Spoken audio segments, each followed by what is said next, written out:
La 125 y las retenciones a la soja pasaron a ser una anécdota a poco de andar porque el debate se fue tornando alrededor del uso o el abuso del poder. Era una discusión sobre la libertad, era una discusión sobre el poder. Finalmente todo lo que ocurrió fue una disputa de intereses, porque no fue una disputa por la libertad, fue una disputa por la plata.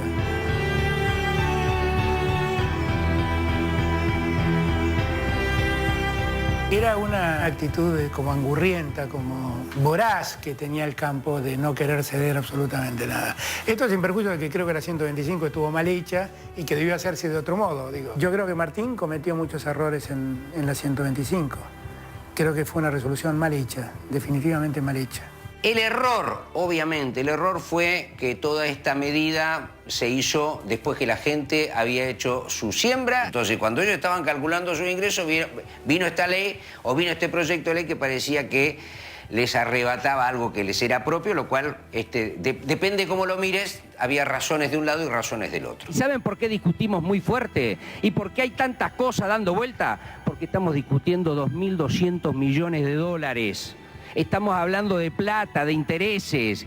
Si nosotros consolidamos esta retención, hay sectores que tienen que poner esa plata. Muchas cosas están en juego en la República Argentina. Se le han puesto límites al poder. ¡No aflojemos! El sábado vamos a meter tractorazo en todos los pueblos. Yo le pido humildemente al sector del campo que realicen todas las medidas que crean ellos convenientes, pero pensando en los demás.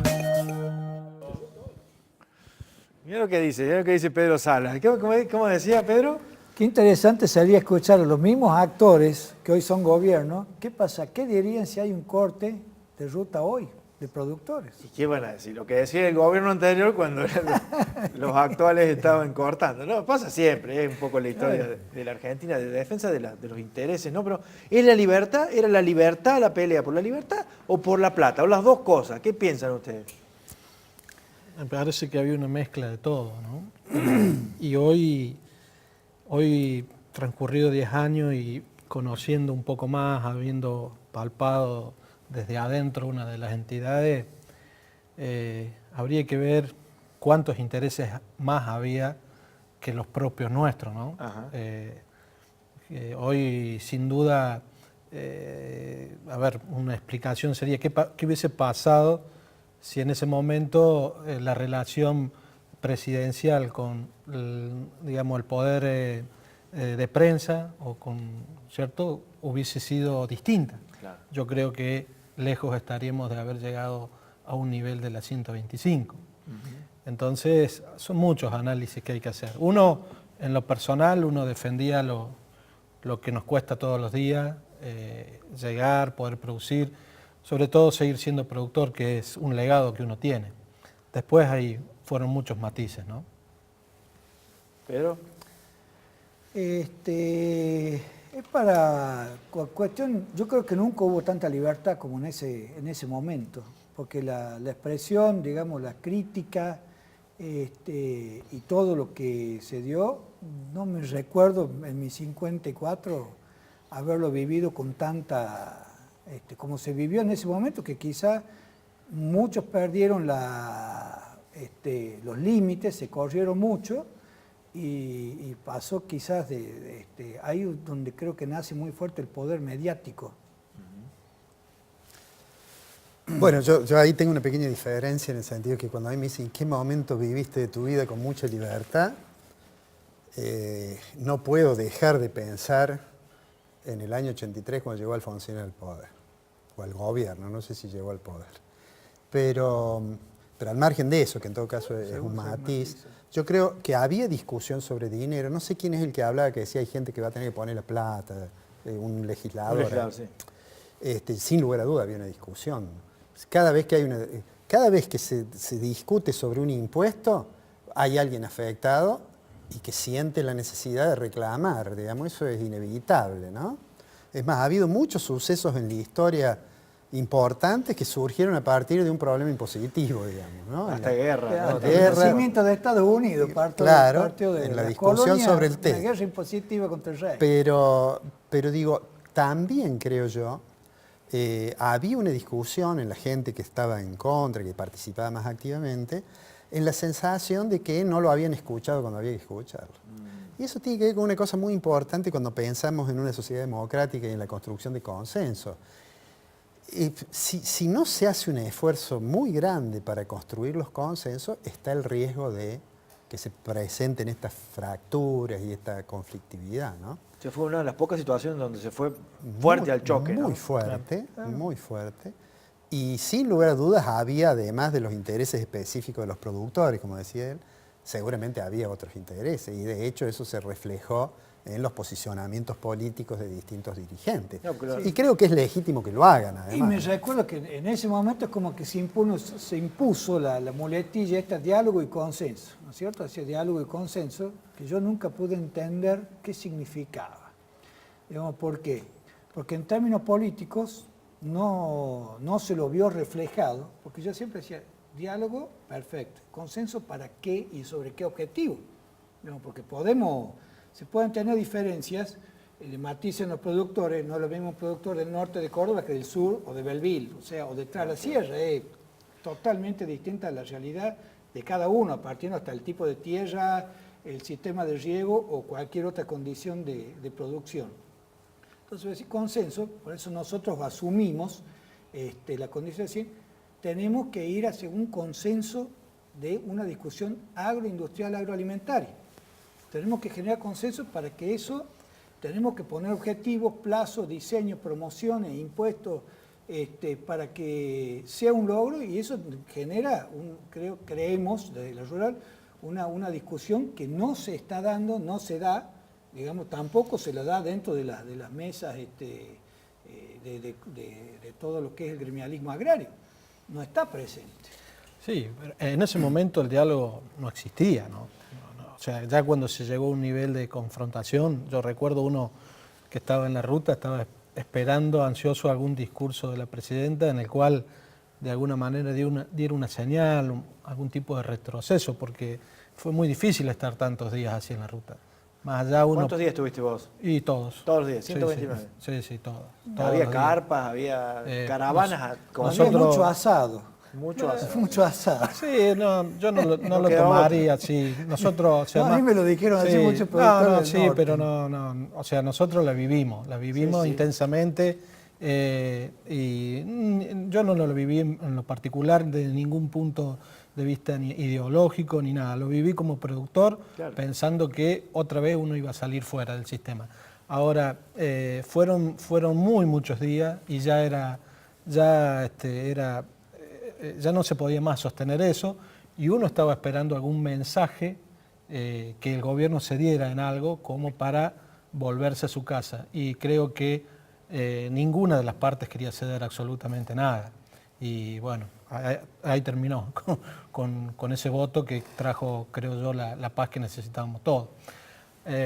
Ahora, viendo el tema de las retenciones, de punto de vista uno de la entidad, mira, digo, ¿cómo puede ser que esté ese nivel de retenciones y que no haya ningún reintegro para una parte del sector agropecuario de esas retenciones, tanto sea para pequeños productores? Por ejemplo, nosotros tenemos el 50% de nuestra escala productiva no tiene obra social.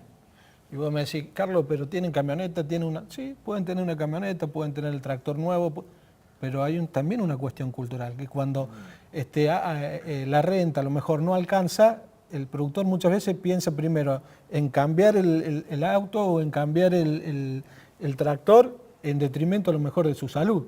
Entonces, uno sostiene cómo podemos hacer para que parte de esas retenciones vuelvan de nuevo al sector agropecuario que las generó, en cuestiones como, por ejemplo, nosotros, uno en el interior de Federación siempre lo hablo, el tema de la obra social, cómo podemos hacer para que esa parte de las retenciones vuelva para diversificar la producción, a lo mejor cómo hacer para incentivar a tener más trabajadores, a cómo hacer para generar más arraigo, pero no vuelve nada.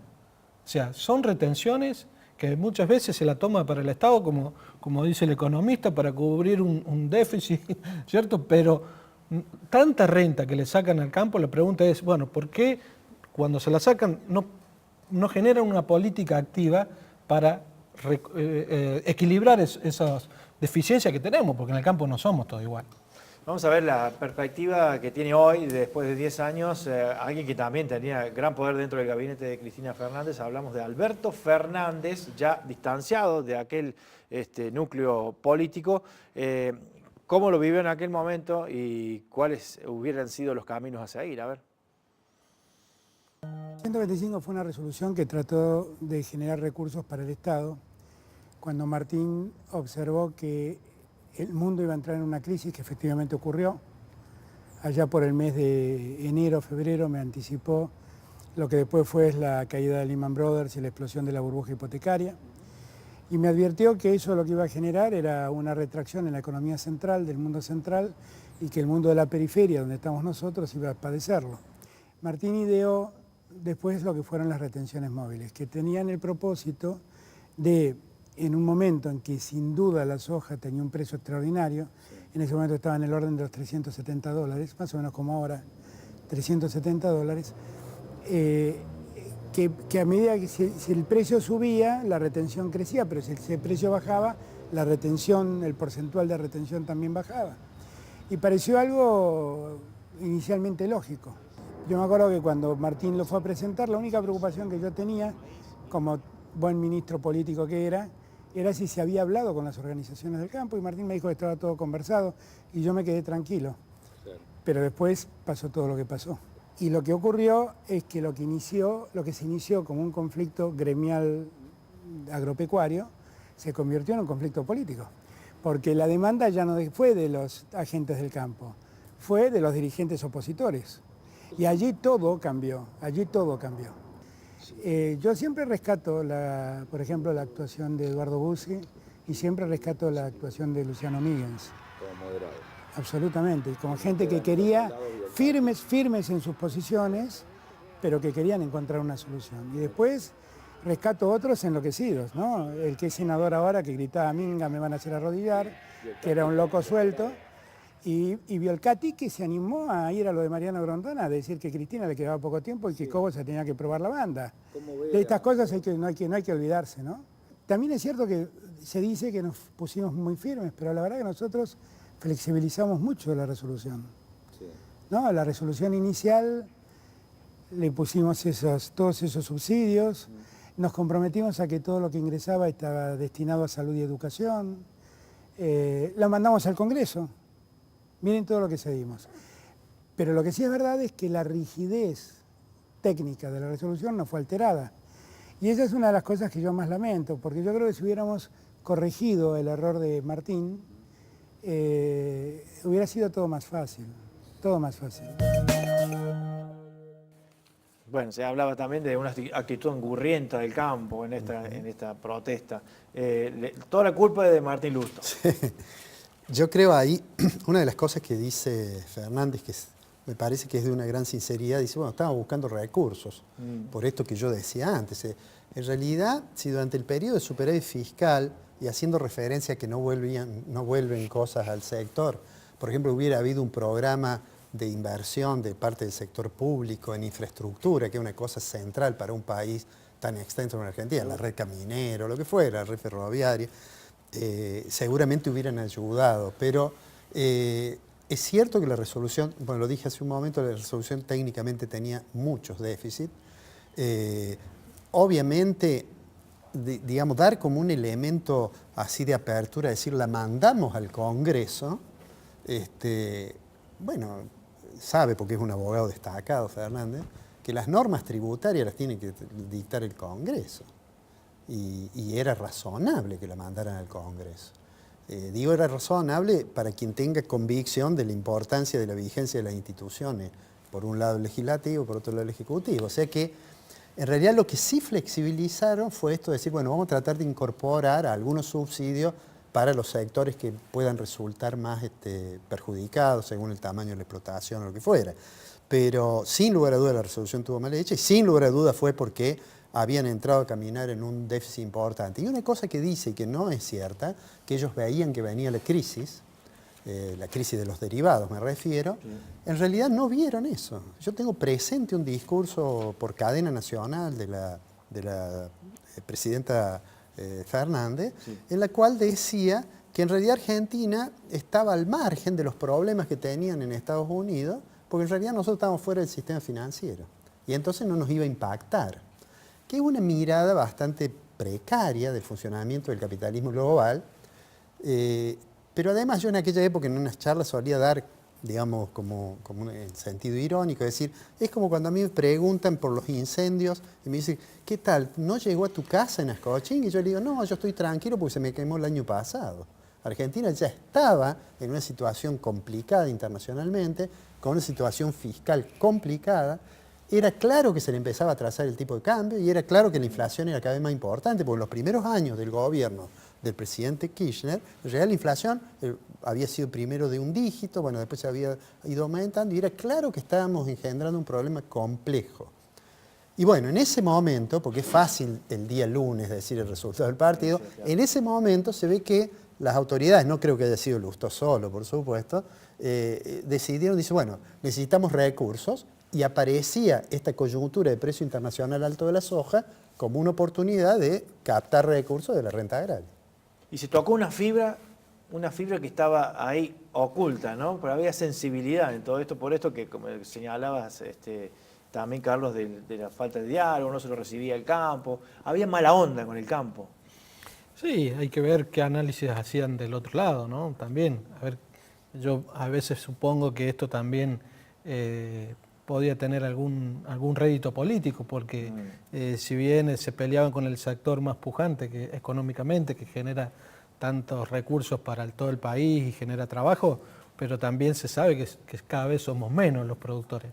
Entonces, pelearse con alguien que representa mucho económicamente, pero a la hora de caudal de votos cada vez somos menos, quizás hasta pensaron que era una buena idea tener algún enemigo solo, ¿no?